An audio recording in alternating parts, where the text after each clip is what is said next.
السلام عليكم الإخوان، مرحبا بكم في فيديو جديد. في هذا الفيديو غادي نشوفوا نماذج أخرى من نماذج امتحانات على شكل QCM بالنسبة لو باسي جيولوجيك دون نوتر بلانيت. وغادي نبداو بلا بروميير اكزرسيس اللي عنده علاقة بجيوتhermie de la Terre. La géothermie est l'utilisation de la chaleur dégagée par la Terre comme source d'énergie pour l'industrie humaine. Elle est reflétée du fonctionnement interne de la planète. Cette chaleur n'est pas dégagée uniformément à la surface de la Terre.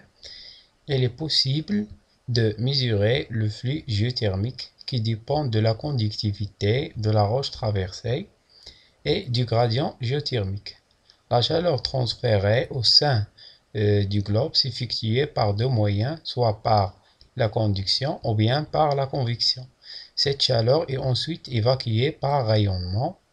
Pour l'utiliser, l'homme exploite notamment des aquifères et utilise l'eau soit directement, soit en transformant la vapeur en électricité. وغادي نشوفوا دابا لو شيما هادي كتبين لنا لي بريسيبيتاسيون et ensuite l'infiltration de l'eau à travers des roches poreuses et fracturées, et par la suite l'eau se chauffait en contact des roches d'une profondeur de quelques centaines de mètres à plusieurs kilomètres au niveau de la croûte terrestre. Donc, les questions, la convection est caractérisée par le transfert d'énergie sans mouvement de matière, un transfert de matière avec production de l'énergie, un mouvement de matière avec production d'énergie, un transfert de l'énergie avec mouvement de la matière. L'affirmation exacte هي D. Et on passe maintenant à la deuxième question. Quand la lithosphère océanique s'éloigne de la dorsale, sa température reste constante, sa température augmente par déshydratation, sa température diminue par déshydratation, sa température diminue par conduction. بالنسبة لهاد la question الثانية par la suggestion اللي هي صحيحة هي D, la même chose.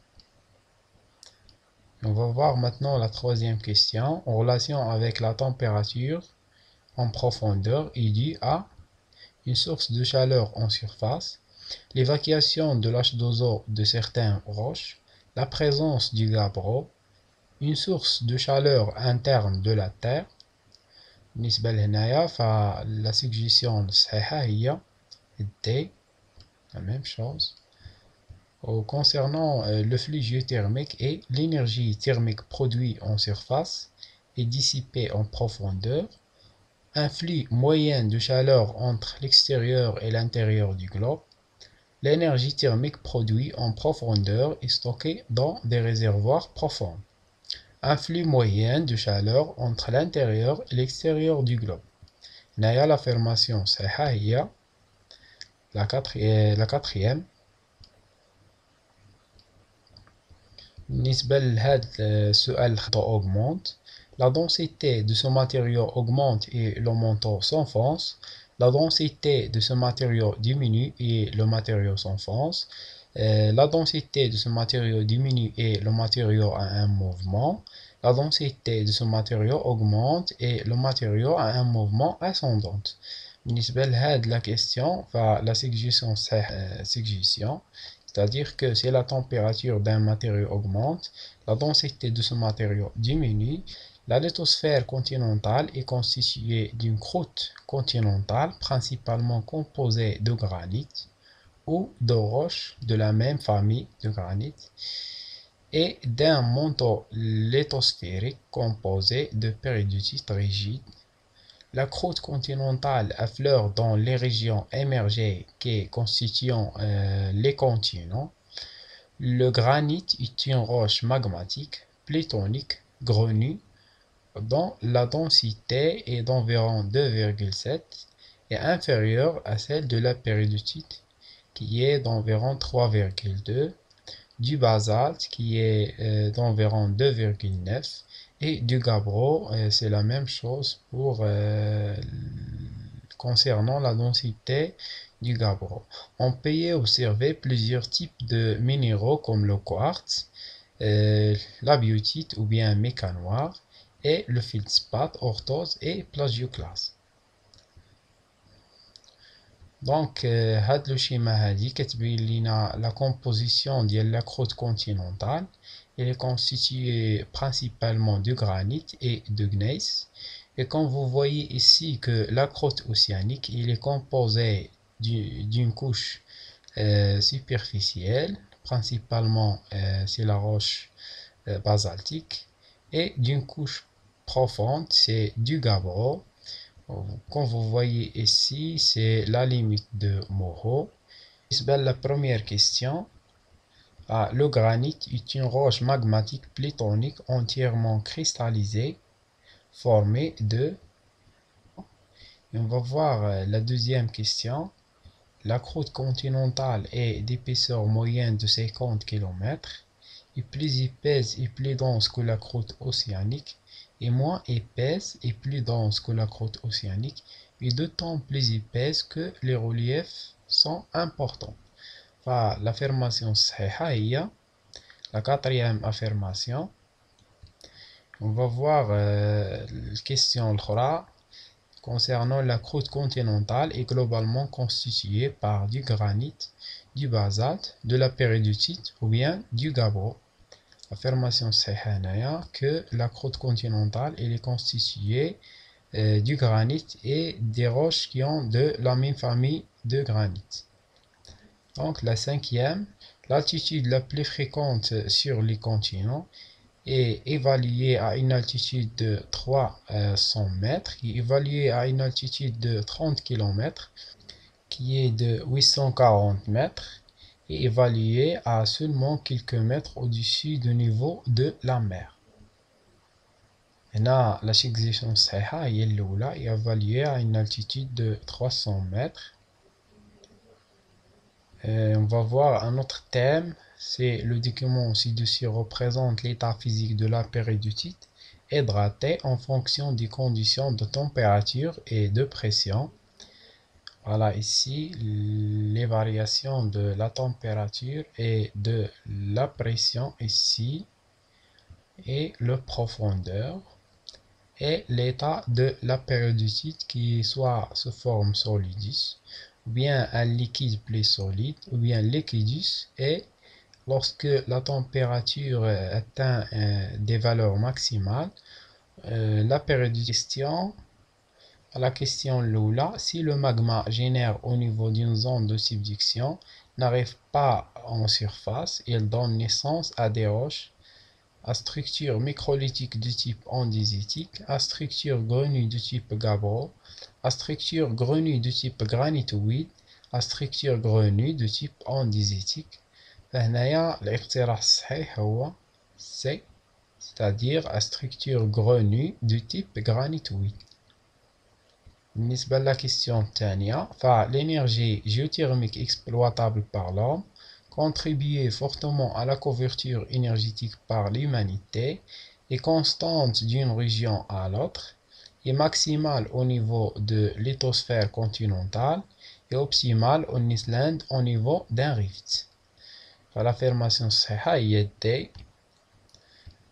بالنسبة la troisième question, la péridotite est exclusivement présente dans la ionosphère, est une roche riche en quartz, est une roche volcanique, est une roche principale du manteau. L'affirmation صحيحة هي la quatrième affirmation, c'est une roche principale du manteau. Concernant la quatrième question, les deux courbes A et B représentent les gradients géothermiques de deux régions différentes. Selon le gradient géothermique A, la température est de 1000 degrés Celsius vers 80 km de profondeur. La courbe A peut correspondre au gradient géothermique au niveau d'une zone de subduction. Le gradient géothermique B est compatible avec une fission totale de la péridotite à partir de 80 km de profondeur d'environ. La courbe B peut correspondre au gradient géothermique au niveau d'une zone de subduction. فهنايا الاقتراح الصحيح هو la quatrième suggestion. Et on va voir maintenant un autre sujet concernant la chaîne de montagnes d'Amérique du Nord. Donc, l'étude d'une carte géologique du continent nord-américain confrontée aux données radiochronologiques permettent de cerner les grandes étapes de son histoire géologique. À partir de l'étude de documents, on se propose de reconstituer quelques étapes de l'histoire géologique de la croûte continentale nord-américaine. Ce continent présente un ensemble de chaînes de montagnes dont la mise en place se poursuit encore de nos jours. Voilà ici, le document représente la carte des principales chaînes de montagnes anciennes et récentes du nord américain. Une petite remarque ici que lorsque le granit subissant le métamorphisme dans une racine cruciale, il se transforme en une roche, c'est ce qu'on appelle le gneiss. Donc voilà la carte qui représente ici la croûte océanique. On a ici les chaînes de montagnes récentes, ici voilà, et plus des chaînes de montagnes qui sont anciennes. Donc on va voir la question numéro 1. Une fois formés, les reliefs positifs des chaînes de montagnes disparaissant grâce à l'altération, l'érosion, mais aussi du phénomène tectonique. La monte mikélienne, le plus haut sommet d'Amérique du Nord, se trouve logiquement dans la chaîne de montagnes arquinienne, dans la chaîne de montagnes récente, dans la chaîne de montagnes greenvillienne. Donc, la suggestion صحيحة c'est qu'il se trouve au niveau de la chaîne de montagnes récente. Donc, pour la deuxième question, la croûte nord-américaine grandit toujours, ainsi la croûte sibérienne émergée s'est accolée à ce continent. La chaîne de montagnes associée à cet événement est les chaînes de montagnes récentes. Dans la troisième question, à partir de ces observations, les géologues peuvent proposer un âge à la chaîne de montagnes centrale, c'est-à-dire à un âge compris entre 0,4 et 0,3 milliards d'années.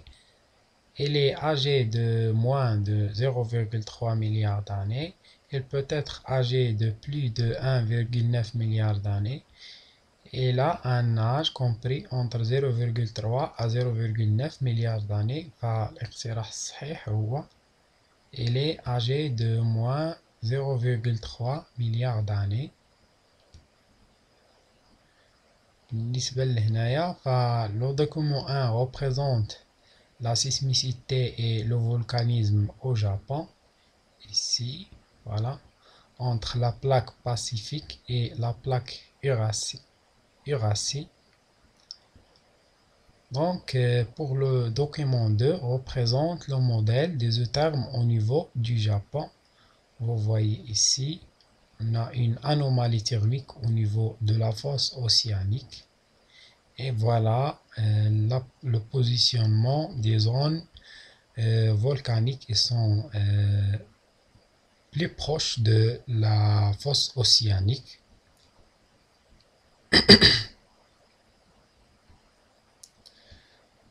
Donc, concernant les questions, la question numéro 1, dans cette subduction, on observe une anomalie thermique négative au niveau de la fosse, aucune anomalie thermique au niveau de la fosse, une anomalie thermique positive au niveau de la fosse, une anomalie négative au niveau de la chaîne volcanique. l'affirmation صحيحة il y a une anomalie thermique positive au niveau de la fosse. Donc بالنسبة la question الثانية les séismes au niveau du Japon sont de temps moins profondes qu'on s'éloigne de la fosse. L'altimétrie augmente. Sont de temps plus profondes qu'on s'éloigne de la fosse. Sont toutes à la même profondeur. À l'affirmation صحيحة هنايا هي C. Sont de temps plus profondes qu'on s'éloigne de la fosse.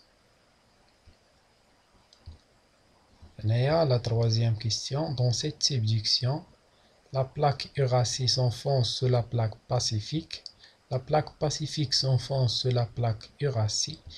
Donc, la plaque Pacifique chevauche la plaque Eurasie. Et les deux plaques s'enfoncent.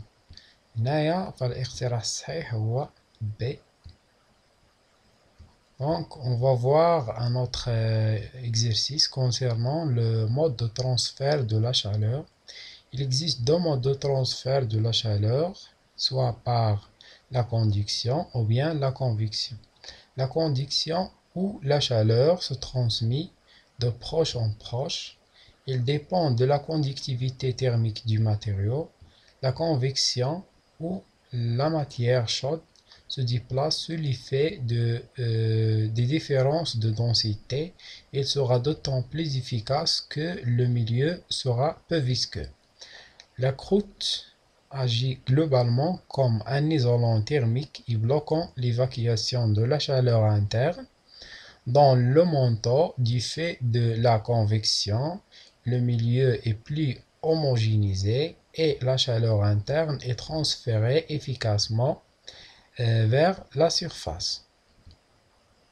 Voilà, ici, la température elle est d'environ 1500 Kelvin au niveau du manteau lithosphérique. Et au niveau du manteau asténosphérique, on enregistre une convection, mais à l'état solide de la péridotite. Et au niveau du noyau externe, on aura une convection à l'état liquide, alors qu'au niveau de la grain, ou bien du noyau interne, c'est l'état solide, on a une conduction de production de la chaleur. Donc, بالنسبة للكيستيون هنايا فلا question الأولى le gradient géothermique est la variation de la température entre deux profondeurs. La quantité de chaleur issue de désintégration d'éléments radioactifs présente dans la roche de la croûte continentale. La quantité de chaleur qui traverse une surface donnée en un temps donné. La quantité d'énergie solaire arrivant au sol. فالاختيار الصحيح هنايا هو A.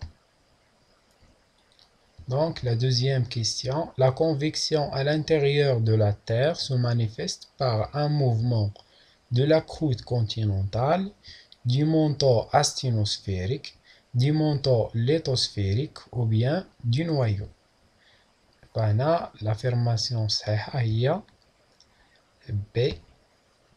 Donc on passe à la quatrième question. Le mode de disparition de la chaleur terrestre le plus efficace est la convection, la conduction, l'éruption volcanique du point chaud ou bien le rayonnement. La suggestion صحيحة هنايا هي A. C'est par convection. بالنسبة la cinquième question. La conduction est un mode de disparition d'énergie thermique par mouvement de matière, par fusion partielle, d'atome à atome ou bien par rayonnement. فالاختيار الصحيح هنايا